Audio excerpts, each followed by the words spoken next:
doesn't love you. Your dad left you. Your grandma hates you. And you're gonna grow up to be Adam Sandler. How much of a pathetic bag of turd do you have to be?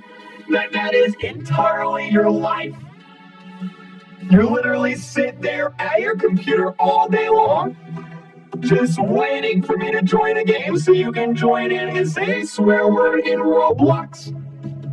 Your mom doesn't love you, your dad left you, your grandma doesn't love you, and you're gonna grow up to be Adam Sandler.